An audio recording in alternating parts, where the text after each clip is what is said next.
وراثت کی تقسیم میں تاخیر سے دوسرا نقصان یہ ہوتا ہے کہ معاشی ترقی رک جاتی ہے، یا دوسرے الفاظوں میں یہ کہیں کہ معیشت تباہ ہو جاتی ہے۔ فرض کریں کیسے کہ مرنے والے نے 50 ایکڑ زمین چھوڑی اور خوب جو ہے نا اچھا کھا رہے ہیں، اچھا کما رہے، اور ایک بیٹا جو ہے نا وہ کمزور ہے، کہنے کو تو اس کے پاس پراپرٹی ہے لاکھوں روپے کی، لیکن ابھی تک اس کے قبضے میں نہیں ہے۔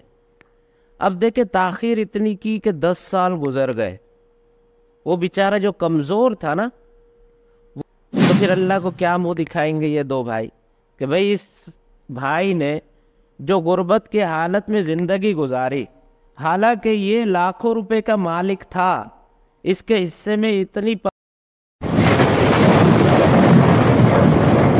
نحمدہ ونصلی علی رسول الکریم، اما بعد فاعوذ باللہ من الشیطان الرجیم، بسم اللہ الرحمن الرحیم، یوصیکم اللہ فی اولادکم للذکر مثل حظ الانثیین فإن كن نساء فوق اثنتين فلهن ثلثا ما ترك وإن كانت واحدة فلها النصف، صدق اللہ العظیم۔ گزشتہ درس میں نے آپ کو مشترکہ خاندانی نظام اور اسلام کا قانون وراثت، ان دونوں میں جب ٹکراؤ ہوتا ہے تو آج کل مشترکہ خاندانی نظام کو ترجیح دی جاتی ہے۔ میں نے یہ بتایا تھا کہ جب خاندانی نظام کے رسم و رواج اور اسلام کے قانون وراثت کا آپس میں ٹکراؤ ہو جائے تو انسان اپنے خاندانی رسم و رواج کو ترجیح دیتا ہے۔ جیسے اس کی ایک مثال میں نے آپ کو دی تھی کہ باپ کی زندگی میں اولاد جو ہے اس سے جائیداد کا مطالبہ شروع کر دیتی ہے کہ ہمیں جو ہے نا ہمیں جائیداد میں حصہ دیا جائے، حالانکہ ان کا حصہ شریعت نے رکھا ہی نہیں، ابھی بنا ہی نہیں ہے ان کا حصہ، ابھی چونکہ وہ زندہ ہے باپ، وہ مالک ہے، لہذا اب تک ان کا حصہ ہی ثابت نہیں ہوا۔ تو دیکھیں خاندانی رسم و رواج یہ تقاضا کرتے ہیں کہ اب لڑائی جھگڑے ہونا شروع ہو گئے گھر میں، تو اب کیا ہو جانا چاہیے؟ بٹوارہ ہو جانا چاہیے۔ لیکن اسلام کا قانون وراثت یہ تقاضا کرتا ہے کہ بھائی ابھی مالک زندہ ہے، ابھی وراثت کی تقسیم نہیں ہو سکتی، تو ترجیح کس کو دی جاتی ہے؟ رسم و رواج کو۔ باپ کو تنگ کر کے، اس کو بلیک میل کر کے، پریشان کر کے اس کی زندگی میں جو ہے نا وہ جائیداد کو تقسیم کروا دیتے ہیں بیٹے بہت سے، حالانکہ شریعت نے جو ہے نا اس سے منع کیا۔ یہ مشترکہ خاندانی نظام میں پائے جانے والی ایک بہت بڑی غلطی ہے۔ دوسری غلطی وراثت کو لے کر جو ہمارے معاشرے میں عام ہے وہ اس کے بالکل برعکس ہے۔ پہلی غلطی یہ تھی کہ باپ کی زندگی میں اولاد جو ہے اس سے وراثت کا مطالبہ شروع کر دیتی ہے، یہ غلط ہے۔ دوسری غلطی بالکل اس کے برعکس ہے کہ باپ کا انتقال ہو جاتا ہے اور اب لڑائی جھگڑے بھی نہیں ہو رہے گھر میں، لیکن پھر بھی وراثت کی تقسیم میں تاخیر کرتے۔ دیکھیں پہلے لڑائی جھگڑے ہو رہے تھے تو باپ سے مطالبہ کر دیا کہ ہمیں ہمارا حصہ دو، حالانکہ ان کا حصہ بنتا ہی نہیں ہے، اور اب جب صاحب مال انتقال کر گیا، اب سب کا حصہ اس میں بن چکا ہے، اب لڑائی جھگڑے بھی نہیں ہو رہے، سب خوشی سے رہ بھی رہے، لیکن اب جو ہے نا جائیداد میں بلا وجہ تاخیر سے کام لیا جا رہا ہے۔ یہ رسم و رواج بن چکا ہے۔ حالانکہ دیکھیں یہاں پر اسلام کا قانون وراثت جو ہے وہ یہ تقاضا کرتا ہے کہ جب صاحب مال کا انتقال ہو گیا ہے تو فوراً جائیداد کو کیا ہو جانا چاہیے؟ تقسیم ہو جانا چاہیے، اب چاہے لڑائی جھگڑے ہو رہے ہوں یا نہ ہو رہے ہوں۔ لیکن مشترکہ خاندانی نظام جو جوائنٹ فیملی آج کل ایک سسٹم ہے، وہ یہ تقاضا کرتی ہے کہ بھئی اب لڑائی جھگڑے نہیں ہو رہے، لہذا اس کو لمبا کھینچو، جتنی تاخیر کی جائے وہ کم ہے، لہذا وہ تاخیر سے کام لیتے ہیں اور وراثت کی تقسیم میں تاخیر کرتے جاتے ہیں یہاں تک کہ ان اولادوں میں سے ایک یا دو کا انتقال ہو جاتا ہے، اتنی تاخیر سے کام لیتے ہیں۔ یہاں پر بھی دیکھیں انسان رسم و رواج کو ترجیح دیتا ہے اسلامی قانون وراثت پر۔ سمجھ میں نہیں آتی انسان کی، پہلے لڑائی جھگڑے ہو رہے تھے اور حق بھی نہیں بن رہا تھا، پھر بھی مطالبہ کر رہے تھے، اور اب جب حق بن گیا ہے، انتقال کے فوراً بعد حق بن جاتا ہے وارثوں کا، اب صرف ٹرانسفر کرنا باقی ہوتا ہے۔ انتقال ہوا، فوراً جو ہے نا اس کے مالک بن گئے وارث، اب صرف کیا باقی رہ گیا؟ ان کا قبضہ دینا باقی رہ گیا۔ اب جب مالک بھی بن گئے، اب جو ہے نا وراثت کی تقسیم میں تاخیر سے کام لے رہے ہیں۔ تو وراثت کی تقسیم میں تاخیر سے کام لینے سے کیا نقصانات ہوتے ہیں؟ اس کا سب سے بڑا نقصان ایک یہ ہے کہ دیکھیں ایک باپ کے اگر 3 بیٹے ہیں فرض کرے، اور اس کا انتقال ہو گیا باپ کا، قرآن اللہ ہمیں یہ حکم دیتا ہے کہ اب فوراً جو ہے نا وراثت تقسیم ہو جانی چاہیے، فوراً انتقال کے بعد، چاہے لڑائی جھگڑے ہوں یا نہ ہو۔ یہ ایک مسئلہ ہے، شرعی مسئلہ ہے، قرآن کا فیصلہ ہے۔ اب 3 بیٹے ہیں، اب وراثت میں تقسیم سے تاخیر سے کام لیا جا رہا ہے۔ 2 بیٹے خوشحال ہیں، وہ جو ہے نا عیش و عشرت سے رہ رہے ہیں اور خوب جو ہے نا اچھا کھا رہے ہیں، اچھا کما رہے ہیں، اور ایک بیٹا جو ہے نا وہ کمزور ہے۔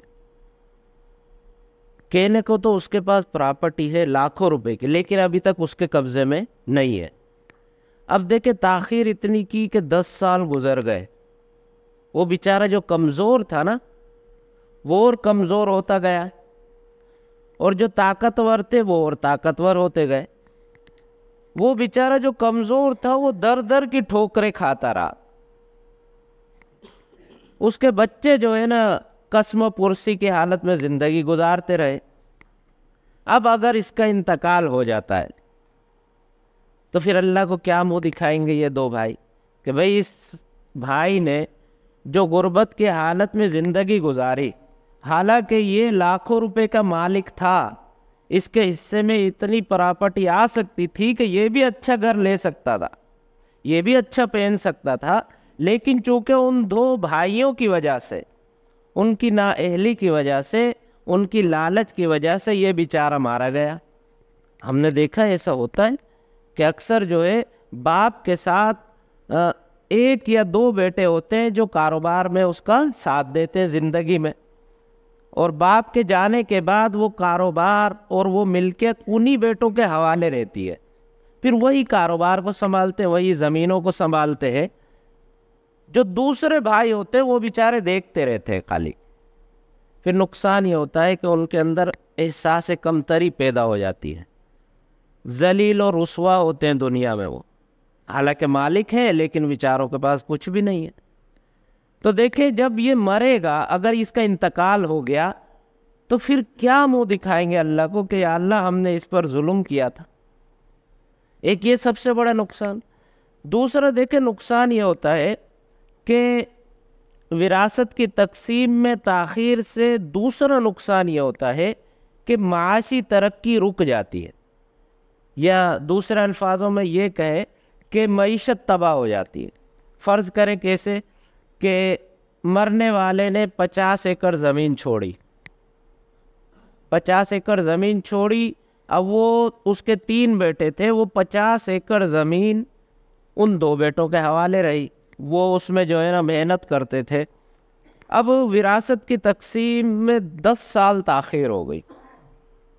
آپ کیا سمجھتے ہیں کہ جن 2 بیٹوں کے پاس وہ 50 ایکڑ زمین تھی، وہ 50 کو 100 کریں گے؟ اگر 100 کریں گے تو وہ 50 کو اپنے کھاتے میں رکھیں گے، کبھی بھی یہ سوچ کے 100 ایکڑ نہیں کریں گے کہ یہ باپ کی ملکیت تھی 50 ایکڑ، لہذا 50 کا اب 100 ایکڑ ہو جائے گا تو سب کا فائدہ ہو جائے گا۔ ایسا بہت کم ہوتا ہے۔ وہ کیا کریں گے؟ اسی 50 کے اندر رہتے ہوئے محنت کریں گے. اب جب 10 سے 15 سال کے بعد وہ تقسیم ہوگی، یا ہم نے تو دیکھا ہے کہ 40 سال بھی تاخیر ہو جاتی ہے، پھر اس کا نقصان یہ ہوتا ہے کہ 3 4 پشتیں، مانا 3 4 پشتیں گزر چکی ہوتی ہیں اس دنیا سے، ان کی اولادیں ہوتی ہیں. اب اگر حساب لگایا جائے کہ وارث جو ہے نا 15 سے 20 ہے، اور ایکڑ کتنے ہیں؟ 50، تو کیا کیا حصے میں آئے گا؟ اگر بر وقت وراثت کی تقسیم ہو جاتی، فی الحال 3 بیٹے تھے اور ان کو 50 ایکڑ میں سے جو ان کا حصہ تھا مل جاتا، تو ان کی معیشت کیا ہو جاتی؟ بہتر ہو جاتی. اب 30 40 سال کے بعد جب ان کی اولادوں کو ملیں گی تو وہی 50 ایکڑ ملے گی، اور ان کو کیا ملے گی؟ 3 ایکڑ یا 4 ایکڑ، اس لیے کہ وارث کیا ہو جائیں گے؟ بڑھ جائیں گے. تو سب سے بڑا دوسرا نقصان یہ ہوگا کہ ان کی معیشت تباہ ہو جاتی ہے. آپ نے دیکھا ہوگا جب وراثت کی تقسیم میں تاخیر سے کام لیا جاتا ہے تو معیشت تو تباہ ہوتی ہے، ذہنی سکون بھی برباد ہو جاتا ہے، گھریلو ماحول، گھریلو سکون بھی کیا ہو جاتا ہے؟ برباد ہو جاتا ہے. پھر ایک بھائی ہے دوسروں کی اجازت کے بغیر پوچھے باپ کی ملکیت کو دوسری جگہ استعمال کر دیتا ہے، باپ کے پیسے کو لگا دیتا ہے کسی کاروبار میں، دوسرے وارثوں سے نہیں پوچھتا. کبھی کبھار ایسا بھی ہوتا ہے کہ اس میں نقصان ہو جاتا ہے، اس کے پیسے ڈوب جاتے ہیں. جب پیسے ڈوب جاتے ہیں تو کہتا ہے کہ بھئی یہ تو سب کا مال تھا. اب جب ڈوبے ہیں تو یہ کیا تھا؟ سب کا مال تھا. حالانکہ یہ سب کا مال نہیں تھا، یہ ڈبوایا تم نے ہے. تم نے اپنی مرضی سے بغیر اجازت کے جو ہے نا کاروبار میں پیسے لگائے تھے، حالانکہ حق سب کا تھا. اگر اسی مال میں فائدہ ہو جائے تب وہ کہے گا کہ سب کا تھا مال. تو یہ دیکھیں رسم و رواج دنیا کے سراسر اسلامی تعلیمات کے کیا خلاف چل رہے ہیں.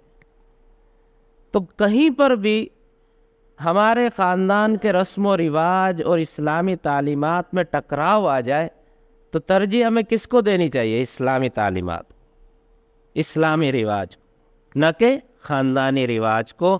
تو اللہ تعالیٰ سے دعا ہے کہ اللہ تبارک و تعالیٰ ان تمام شرور سے ہمیں کیا کرے؟ محفوظ کرے.